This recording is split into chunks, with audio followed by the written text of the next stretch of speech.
Jamie, thanks for being here with me today.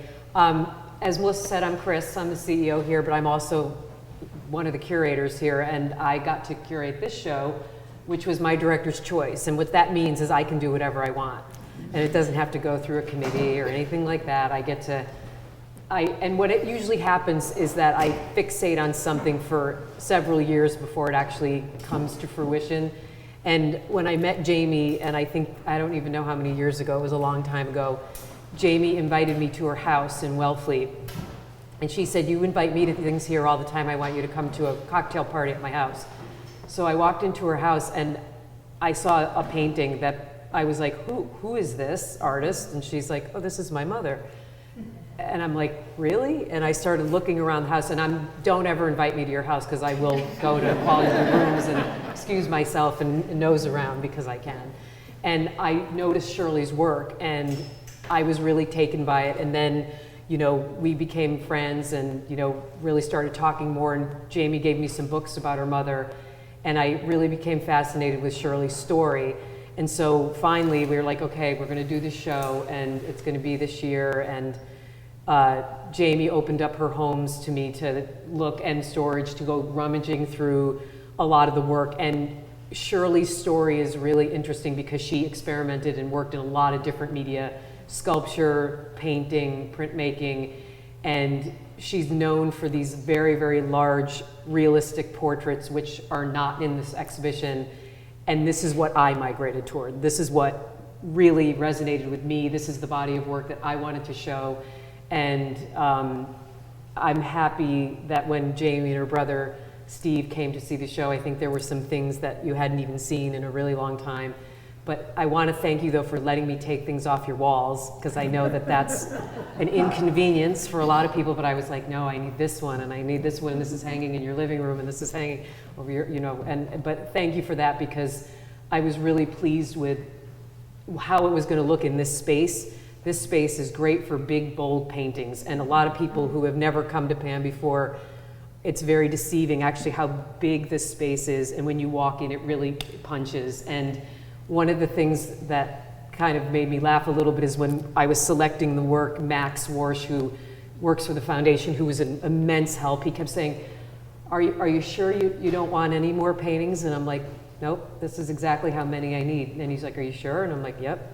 Because I curated so many shows in this space, and sure enough, like when the show was, and I never know what the show is going to look like. I'm not one of those curators that can sit at a computer and I can barely turn my computer on and then do some kind of thing that, I don't know what it's called, a CAD drawing or something. That I don't do that. I bring the work into space, and the work tells me where it wants to be. And I know that sounds a little weird, but it's true. And so when the work came here and we were unpacking it, and I like to do that too. I like to help unpack the work, and all of a sudden when you've been looking at these digitally and then you see them in a different setting and then they get in here, it comes together. And that's what happened with the show. And every single piece I was more excited about. And now that we've been living with the show for a few weeks, I keep migrating toward things I didn't notice or things that I hadn't seen. But I'm really pleased with how it came out, and I'm excited that you're here, and we're going to talk about this and about Shirley's life tonight. So that's my little preface. But I also feel like this is my Barbara Walters moment where I can ask Jamie questions that she has to answer. But one of the questions, and we talked about this earlier, is this is the kind of question that I would imagine Jamie would get as you grew up with a parent who was an artist, who was making art your entire life. What's that like, and are you an artist yourself? I am not an artist myself, and my mother used to sit me down in her studio while she was painting or drawing, and she'd give me art supplies, and she'd say, create, and I could not. I was so linear and so wanting to get everything correct that I just couldn't do it. And in fact, I thought I had not an artistic bone in my body. The only thing I do have is an appreciation for art, which I got simply because she and my dad dragged my brother and me every weekend to galleries and museums. And in fact, I was so convinced that I had no artistic aptitude that my sophomore year in college, I decided to take a survey course in art because I felt like this is something I should know. And I was so unsure of myself that I took it pass-fail.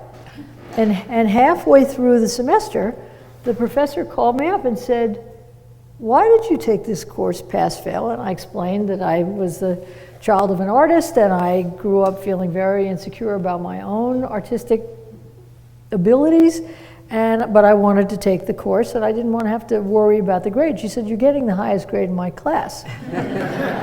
So it meant that I did absorb something all those Saturdays and Sundays in galleries. But the main thing I remember about growing up with a mom who was an artist was that she would say, "Chris, could you move your hand this way?" So that, you know, she was thinking about painting a hand and you were just the hand. Right. Her concentration on what she was doing was awesome. And there was not much you could get out of her if she was concentrating on something else, which was wonderful and a little bit bewildering. And did you grow up with the work like hanging in your home? Like were you around this artwork always?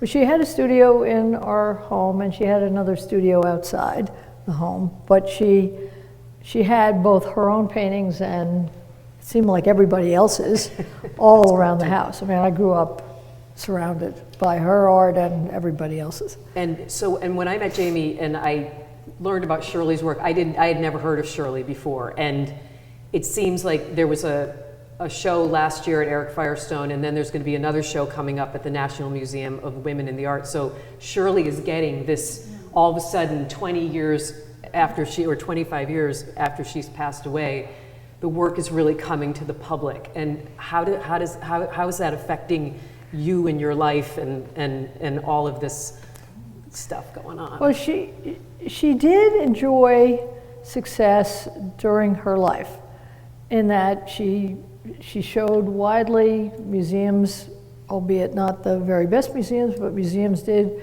collect her work. She got wonderful reviews, but she was a woman. She was a mom. She lived in the suburbs. This was not the image in 1940, 50, 60, 70 of an artist. Just wasn't. And she had a very hard time breaking through and was frustrated by that. Not enough to change what she did. Never did she change what she did to meet a market. But she did want success, and I think she would be blown away by the recent success. Yeah.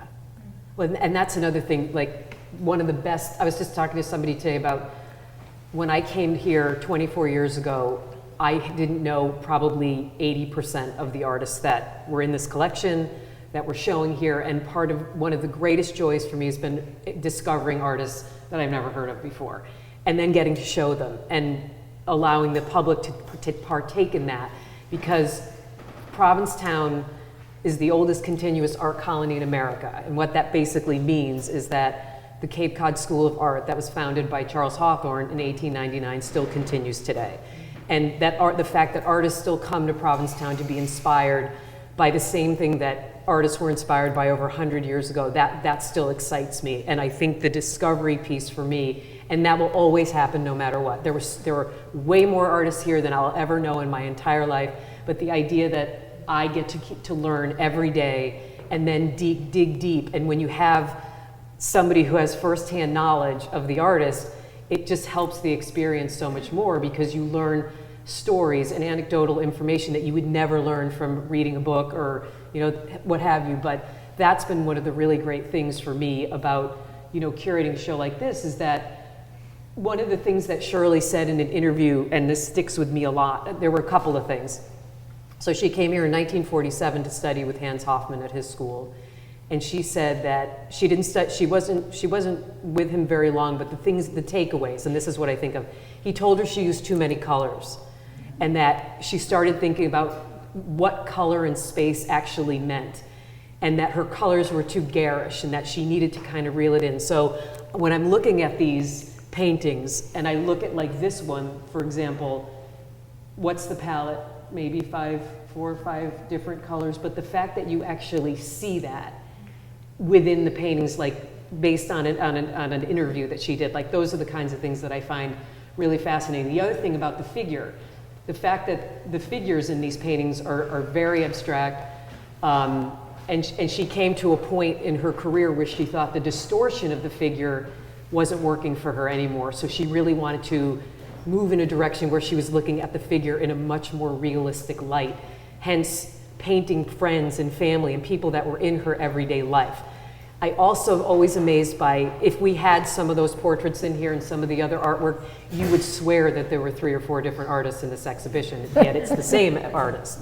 And that's another thing, like I'm always in awe of artists that can constantly reinvent themselves, not afraid to take risks and not afraid to move in different directions. And that was definitely one of the things that attracted me to Shirley and her body of work. Yeah, well, she did morph over time, and you mentioned that she was a sculptor and a printmaker, and she did silver point. I mean, she experimented in every medium, and I love that about her. She was very influenced by Chaim Gross, for example, yes, in her sculptures. You can see that.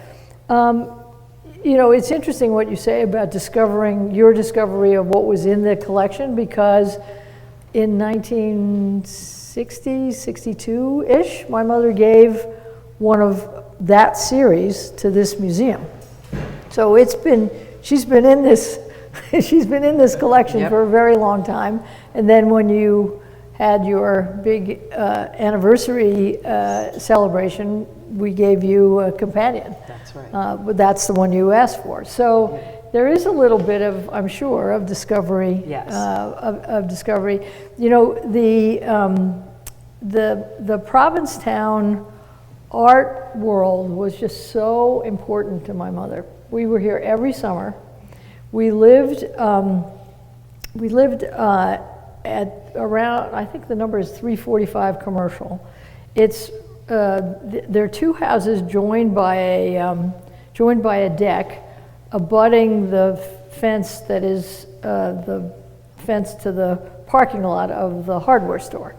So it's right in the middle of everything. And these artists, so the interview, I think it was the Dorothy Seckler. It was, yeah. So there was an art historian named Dorothy Seckler. She did these interviews of everyone, and including my mom and other people whose studios, like Alvin Ross, whose studio was 2 doors down, they were all in each other's spaces all the time, and they were arguing about art. They were arguing about whether there should be a museum, and if so, you know, how should it be, and how radical should it be, or how much it should consolidate the different movements of art through the town and thus through the country. So I witnessed all that. Which is great. I did also do one painting. Where is it? Well, there was a pop artist named Al Hansen, who, you're nodding. Al Hansen painted these, you know, really iconic pop art paintings. So, and he was going to have a show at what was then the Chrysler Museum, which is now the library. And he was notoriously, let's just say, relaxed about finishing his work. So he came one day to our deck, and he had a framed airplane. Actually, I have a picture of it. A framed airplane, and he put it down on our deck, and he told us kids, you paint red here, you paint blue there. We painted the damn thing. Because he was like really late. And it was almost dripping wet when it was marched down the street to the Chrysler Museum. So I did paint, but it was by the numbers. That's all right. And so as a kid growing up and here every summer in Provincetown, being exposed to that type of, kind of freewheeling, yes. How did that kind of shape you in where your direction and all that? This is a great town to be a kid in because it was entirely safe. The town in the 50s and into the 60s was Portuguese fishermen, their wives, and artists. And that's everybody. And anybody who was an artist also did something else. So the handyman who kept everybody's house from falling apart was a guy named Peter Deschar who painted pears, gorgeous pears, only pears. And you could wander around the town. The town is a big town if you think about it. The long stretch of Provincetown. You could wander around freely. And my brother, who's 4 years younger than I am, we got on our bikes and we went. So it was a wonderful place to grow up. And a lot of the places we loved are still here. Like my brother migrates to the Portuguese bakery for flipper dough as soon as he arrives. Alvin Ross's, I keep pointing to Alvin Ross because the gallery is named after him, but Alvin's sister owned a restaurant called Plain and Fancy, so that was the big treat if we got to go to Plain and Fancy for dinner. That's now box lunch, but the building is still there.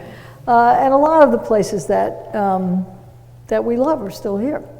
That's just, I think the fact that was integrated into your life from day one, I think is just so important. And you do have a picture of the. I do. So if any of you want to know what it was like to be in Provincetown in the period of time we're talking about, you should look at Mary Oliver's book called Our World, which is a beautiful book. It's a description of her life with Molly Malone Cook, who owned the bookstore, the East End bookstore, where everybody came. I mean,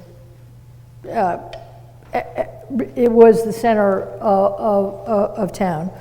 And Molly took pictures of everything that was going on, including she took a picture of Al Hansen on our deck, she took a picture of Peter Deschar and his pears, she took a picture of what was then the Chrysler Museum. She had here's a picture of Norman Mailer in the bookstore. She's got a picture of Robert Motherwell in his studio. It's a wonderful evocation of the town.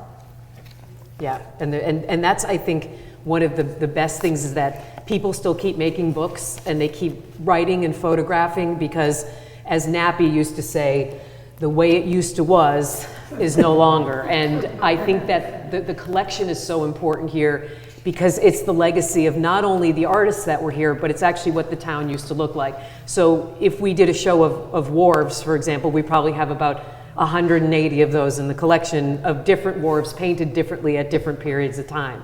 So I think this type of information is so important to PAAM and to the people that come here because another 100 years from now, it's this collection that's telling the story.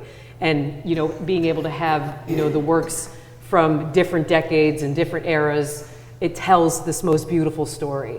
Here's, you probably can't see this, but this is Al Hansen with the airplane on our deck after it's painted. And this is Alvin Ross in his studio, which was 2 doors down from us and where we hung out a lot. Yeah, So. and Alvin Ross was a wonderful painter too. Again, another painter I'd never heard of, and now one of his paintings hangs in my office always. And when we did a big Alvin Ross show here in 2020, Jamie loaned some work, so I got to take more artwork off her walls and bring it into PAAM, which is always great. In your own path, in your own career, how did your mother influence that? She was extremely determined, and she was a pretty diminutive person. You can kind of get a sense of that from her self-portraits, but she would not be bullied. It is true, for example, that she would take aboard criticism and input from teachers, otherwise why bother? But she famously argued when she disagreed. I mean, Chermayeff was a tyrant, and she just would not be bullied. So both my parents were very progressive, so they cared a lot about society and equality and opportunity. And so those were qualities that I absorbed from her. But my father was an immigrant and my mother was a child of immigrants. And one thing that became very clear to me during my childhood is that they wanted my brother and me to succeed in their new country. And it didn't matter how, and my brother is a professor of hydrology and geology at Stanford, and I've had this career as a lawyer and public servant, but it mattered to them a lot that we belong. And that, I've absorbed that. Without a doubt. I think that's just so wonderful. And Bob Henry is sitting in front of me right here. I can't help but look at him because he's right here. And Selena Treef, who is Bob's wife, I remember them telling a story about when their kids' friends would come over to the house and be like, well, what do your parents do? My parents are artists. And it's like, well, what does that actually mean? And Selena would say, it means I don't clean the house. I'm on a ladder painting when these kids come over. And that's always resonated with me about my parents are artists. Mm-hmm. But the fact that the artists, and Bob has two daughters who are very successful in their careers as well, but the fact that artists, I think, and I'm totally stereotyping here, but the allowance of being who you want to be is there. And I think in a lot of ways that really helps you take risks and things that you might not want to do. And I wish Shirley would be someone I would want to have a dinner party with, because just from all the reading I've done about her is that the determination, not taking anything, and Jamie, you're very much like that, you have those qualities, but the idea that you were shaped and influenced, but you went on your own path. Yes. And I think that's so important. And I'm in the same boat. My family business is used auto parts. I could probably fix your car, but I'm not doing that for a living. And I had a grandmother that was adamant that her grandchildren be cultured and go to the ballet and museums and all that type of thing. And when I told my family I want to work in a museum, it wasn't like, are you out of your mind? It was, do you think this is something you can do and support yourself? And I said, yes. And when my brother wanted to go to music school and be a musician, is this something that you think you can do and support yourself? Yes, I do. So I think the idea of having supportive family, whether it's grandparents, parents, or whatever, like, I'm so proud of my decision. Like, I don't wish I did anything else, it's because I don't know how to do anything else. But at the same time, I feel so lucky that I was supported like that. And I feel like in your instance, you and your brother went on completely, different tracks. But that was okay. And I love that piece of you in your life. And even your mother, like, who I believe had supportive parents about being an artist, right? In their way. In their way. But I don't think she cared. I mean, they had no, my mother grew up really poor and was, until her dying day, a child of the Depression. And her anxiety about money and being able to live was just palpable throughout her life. If we were driving around Brooklyn with my parents, she would point out, we lived in this apartment and that apartment and this apartment and that apartment, because they kept getting thrown out of apartments. And she was several times shipped off to live with cousins. So her insecurity was huge. And my father was just wonderfully supportive of her as an artist.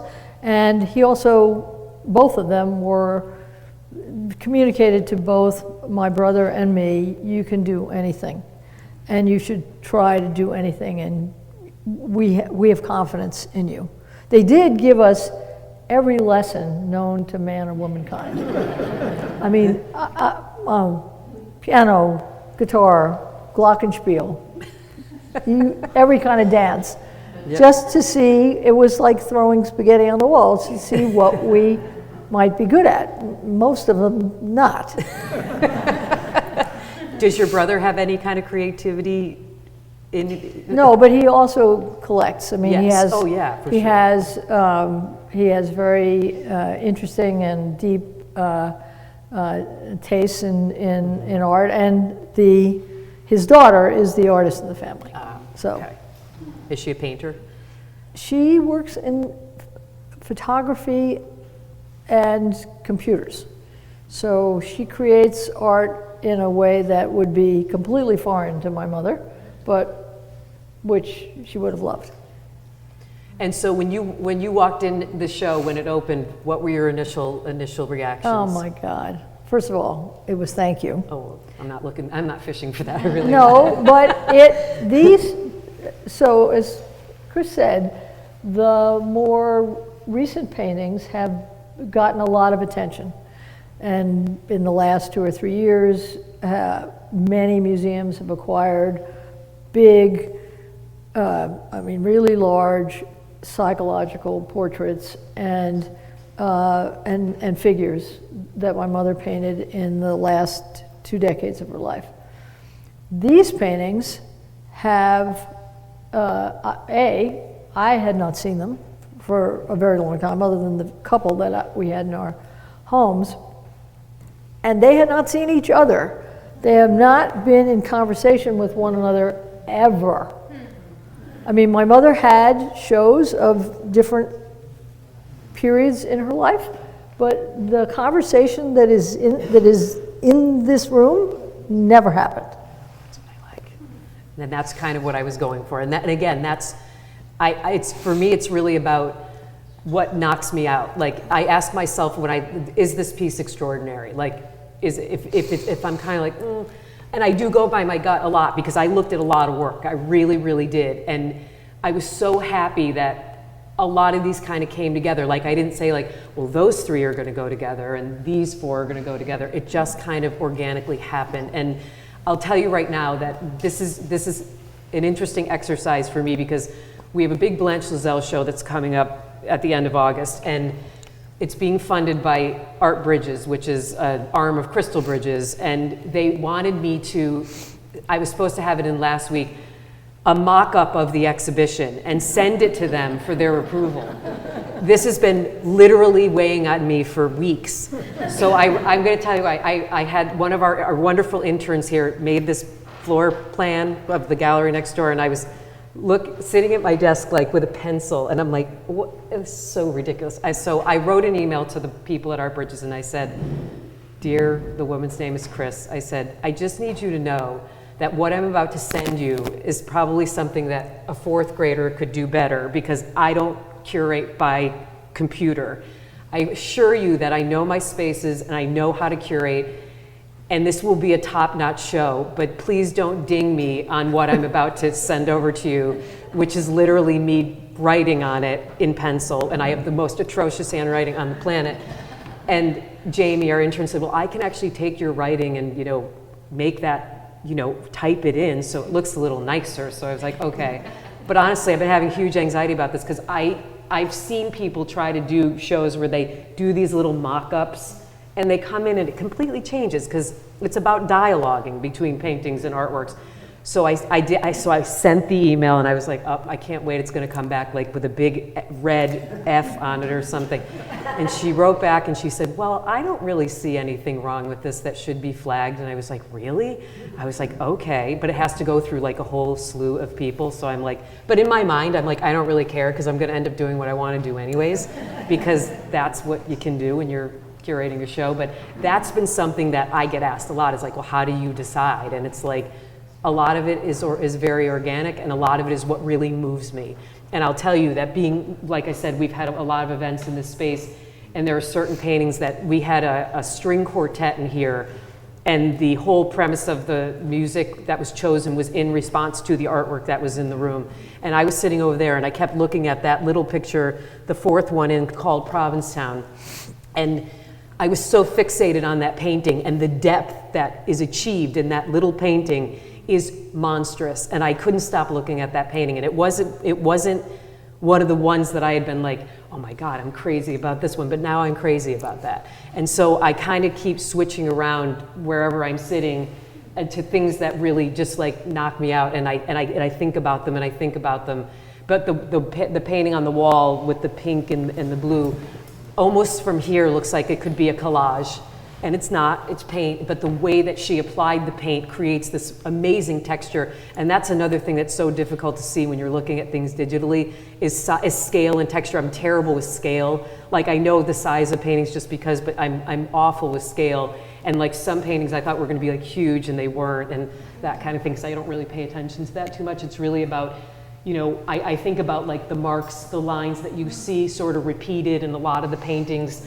There's a lot of factors in these canvases that are repeated, and I think I look to things that try to tie them together, whether it's palette, you know, shape, size, scale, that type of thing. But this show really came together in such a beautiful way that I didn't anticipate. I mean, I knew it was going to be beautiful. No, I'm not worried about that. But just my bar was high, and this show exceeded my bar. And every time I walk in this space, and I love to come in the spaces by myself and just kind of, you know, zone around. But this show has been, I'm really, really proud of the show. And Jamie, thank you for being so generous and allowing me, like I said, to borrow what I needed and take things off your walls. And I don't know if you're going to get all of them back, and you know, that's a whole nother conversation. Well, you might not have been worried that it would come together, but I was, because the linear me was saying, "What? How is she going to do this?" You know, I watched this process by which you picked what you wanted sent to you, and I thought, she says she knows how she wants this to look. Because I get these emails, here's some more to look at. Are you interested in these? And I'd be like, no. No. Well, there were a few. There were a couple that I did make some changes, but I kind of had a feeling about that, but I was confident enough that it would come together. And in the, you know, I was confident too, but it required a bit of a leap.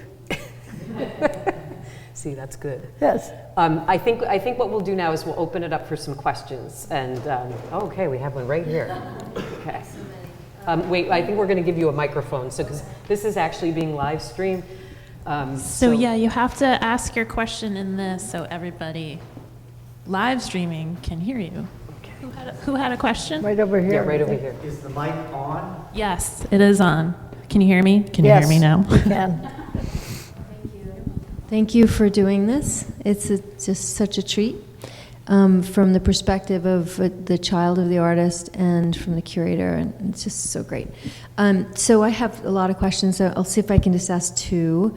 I'm very interested to know more about your mom's studio, and you spent your summers here, I think that you said, and I assume that you said the house was in Provincetown. But the other times of the year, she was in Brooklyn, is that right? And did she have a studio there? So oh, no? I was born in Brooklyn. They lived in Brooklyn, and then my dad was in the service, so we moved to Southwest Louisiana, and then we moved to San Antonio, Texas, and then we moved back to Brooklyn, and then we moved to Levittown, when it first opened, the first Levittown, and then ultimately to Great Neck on Long Island. So. And she had a studio in our house, and then she had a friend who had a house that had an old boathouse, and the benefit of it is that it had a very high ceiling, and she painted there. It was always freezing, but on the Cape, you mean? No. So Long Island? I'm sorry. When we lived in Great Neck, she painted outside. She had a studio outside our home. Mm-hmm. And can you do you have recollection of how she painted in terms of if she had a lot of easels up, if she pinned on the wall, if she was like, what was that? And I wonder, one of the questions I also had is about are there archives? Are there photographs of that? And so actually, in the wonderful catalog of the show, there is a photograph of my mother in her studio, and so you can see that she had easels everywhere, and she was very painterly. She really paid a lot of attention. You could see it to the application of the paint and the surface of the painting, So she had a lot of paint, and a lot of easels, and would work on more than one thing at a time. When she painted a painting like that one, which is much later, she painted with a brush about the size of a small eyeliner, and she had a little stool that she would scoot up and paint, and she would scoot back so she could see what she was doing. So that was also, it was pinned up vertically versus on a tabletop or something? Oh, yeah. Okay, Everything was always vertical, okay. except for the printmaking. Right. Which- Okay. Thank you. And then if I can ask another question. Sure. So when you chose the work for the show, I'm very struck by her color choices, and I mean, there's a lot to be struck by with the work and what is going on as a group in the work, but the kind of an incredible sense of coherency, the real strength of how she chose harmony in her choices, and then those particular spots in which she really punctures through with other kind of so anyway, I'll keep this brief by saying that I'm just impressed by your choice of looking at that and pulling that together, the harmonies of the whole group, and I wonder if you could speak to that a little bit, of your thinking around that, of her color choice. I think the way they kind of, and when I was laying them out, like, they're not all the way chronological either. Like, they do start with the earliest paintings, they end with the latest painting, but the one next to it is from the 50s. It's just because they were both painted in France.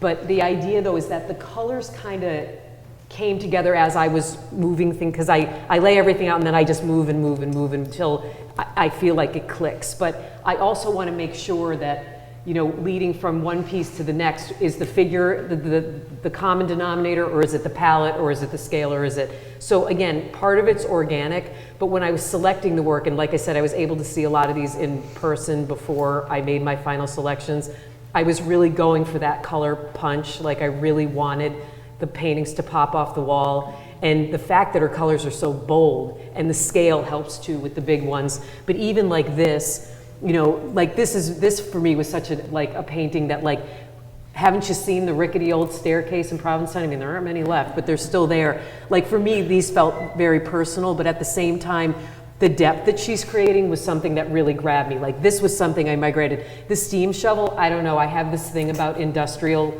machinery paintings. I love them. And that one, I was like, I had to have that one, even though there aren't any others. But the idea of the geometry in those, and that kind of helps link these two.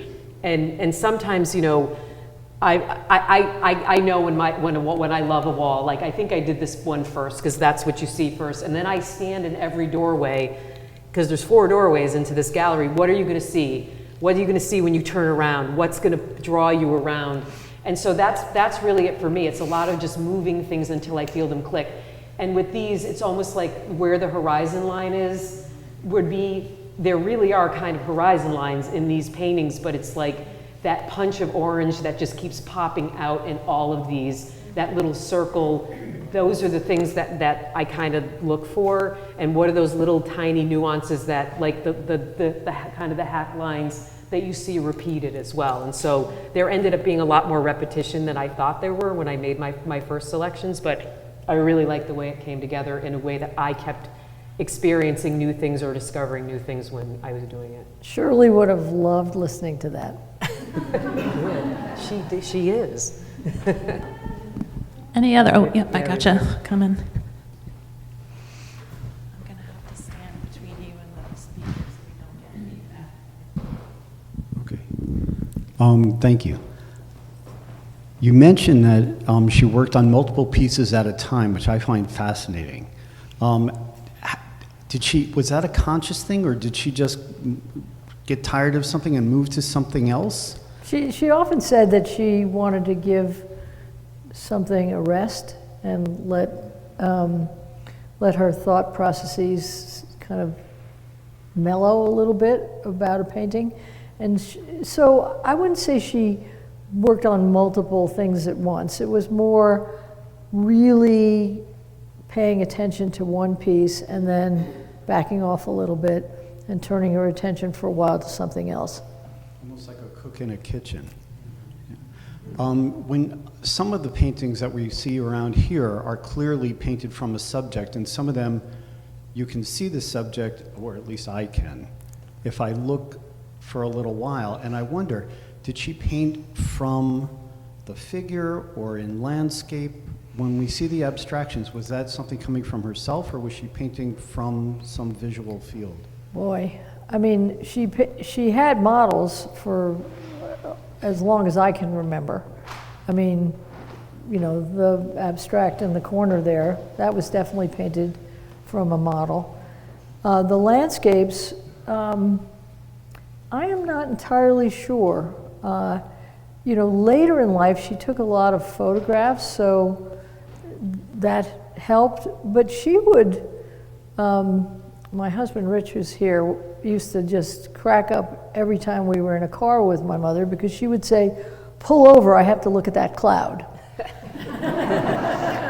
And so there was a lot of that. It's not unlike, "Jamie, can you move your arm?" It's what she was seeing, and that intensity about her line of sight and her vision was amazing. And she would hold it in her head. Yes.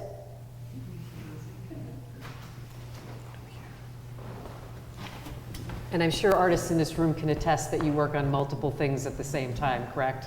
Yes. Yeah. Thank you. Jamie, this is going to be the most unfair exhibit I've ever seen.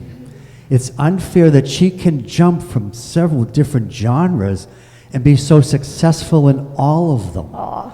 You know, from like color field painting to cubism to realism, but she doesn't stick with it. She could have stayed with, like, say, that orange painting at the end and be the next Helen Frankenthaler. Or she could have gone with the way of the Hans Hofmann and be quite content with that. But when I walk into this room, I see the courage that she had and the discipline that she had to, and the confidence to attack all of them. Like this one, Matisse, she could have gone the way of Matisse, but she didn't. And then you see this Tondo over there, like, where the hell did that come from? You know, out of all of this. So I know you said you didn't inherit any of her artistic ability, but did you absorb some of that discipline and courage through her artwork? Those are two words that I definitely would apply to my mother, and that I aspire to still. Yeah. So you and your brother walked away with that, at least. Oh, for sure. Good. Yeah.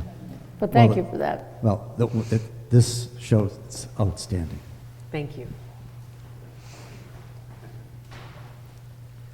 Jamie and Chris, thank you so much for sharing this body of work with us.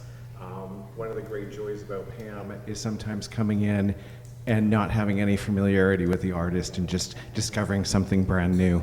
And you've talked a little bit about your mom's interactions with other artists here, Alvin Ross next door, and I can't help it.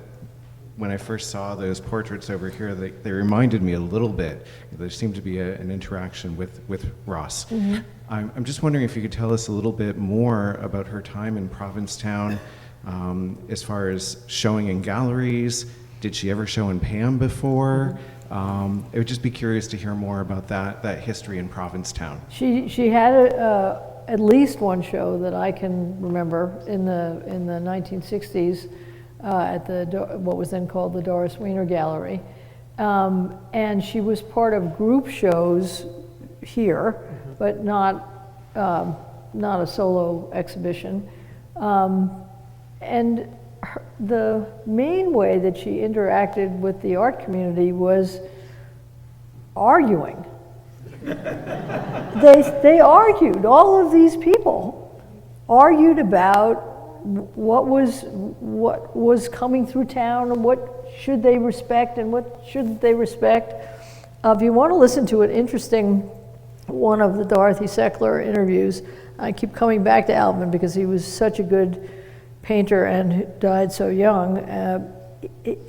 She asks Alvin, who was a very realistic painter, how did he resist the movement to abstraction, which was that's where everyone went?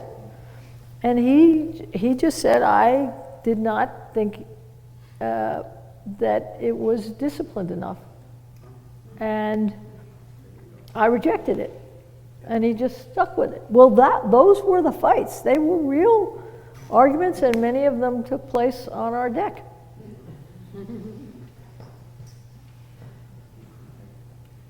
Anybody else? Richard?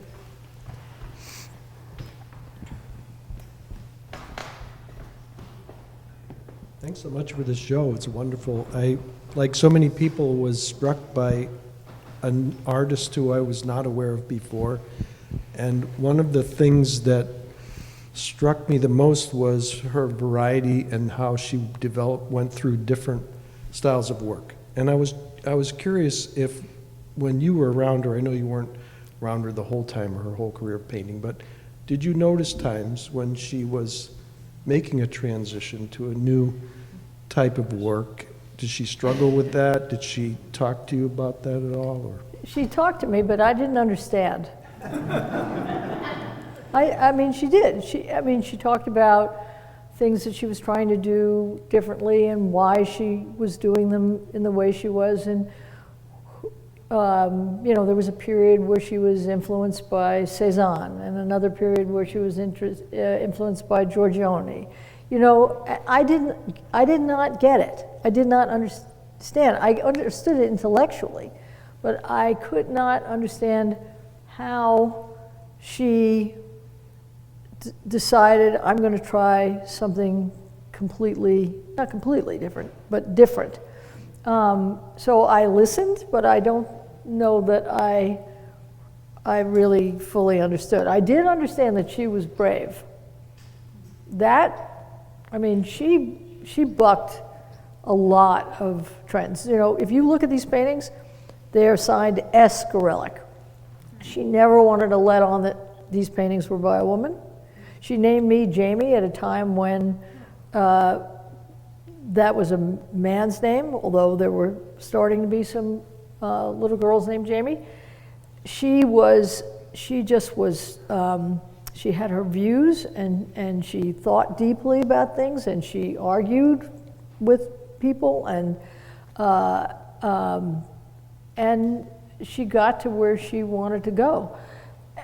I described her anxiety as a child of the Depression.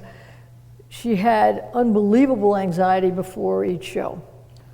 Anybody here have anxiety before a show?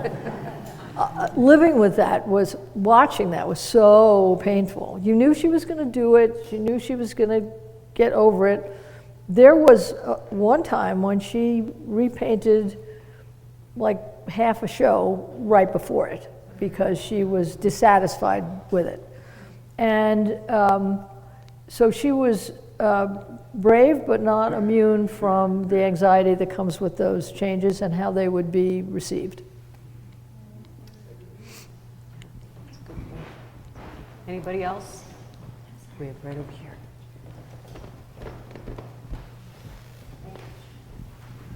I see you have so many of her beautiful works. I'm curious if you have all of them. Like, did she want to keep her art, or did she sell some of it? Did she give it as gifts? I'm just sort of curious, how her she sold heart... quite a bit. Look, after she died, I took control. And I said, I'm going to take every bit of her work. She told me exactly who could move her work and who could store her work, and I saluted that, and I gathered up everything I could. And then, but a lot of it was purchased, and she did give gifts, but a lot of it was purchased. Some went to museums, so I don't actually know. Maybe when she becomes unbelievably famous, people will say, I have one of those. Yeah. But for right now, it's a little bit serendipitous. But she left my brother and me over 300 paintings, several thousand etchings, many, many sculpture. So she was very prolific. And that, you know, that's the legacy I've tried to protect. And I'm a lawyer, I don't know anything about the art world.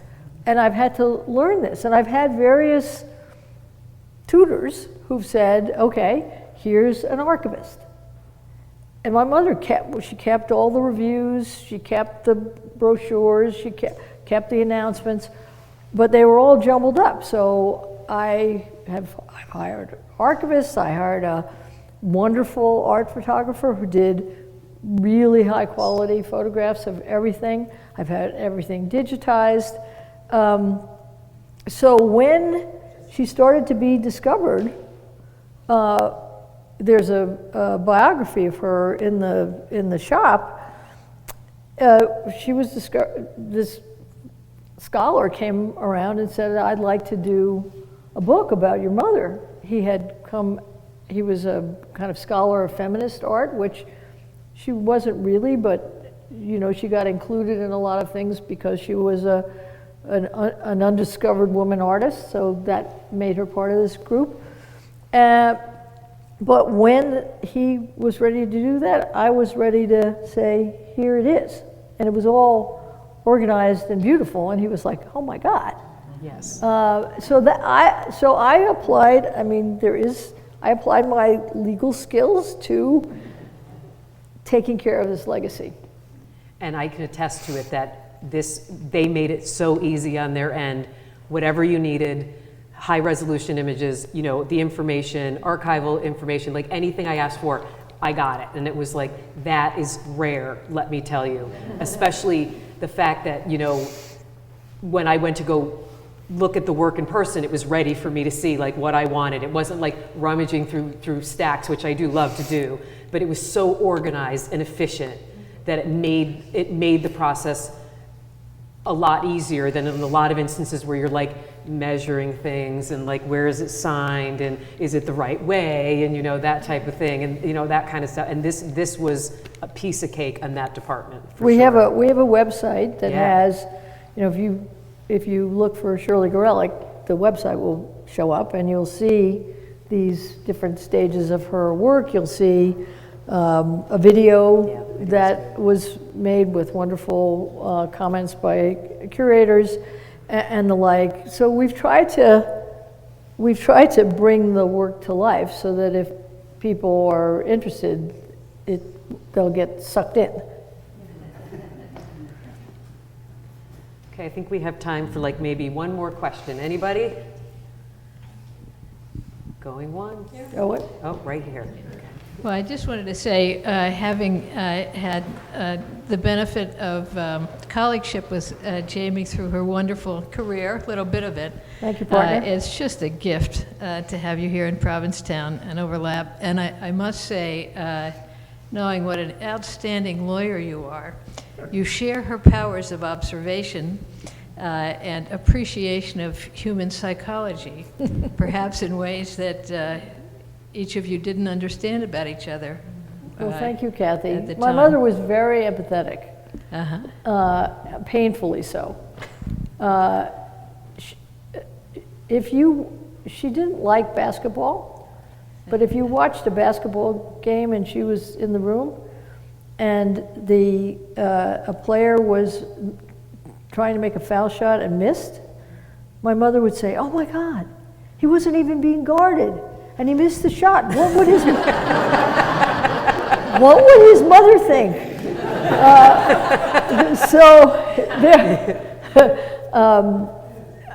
She felt everyone's emotions very deeply, and you can see it in these paintings, but you can see it in the later works where she's painting people she knew, and you know, evoking what they were like. So I did grow up in a very empathetic home, but thank you for that comment. Is there anything else you want to add? No, I think this has been wonderful. Same Thank here. you. Thank you very much, everyone. Thank you.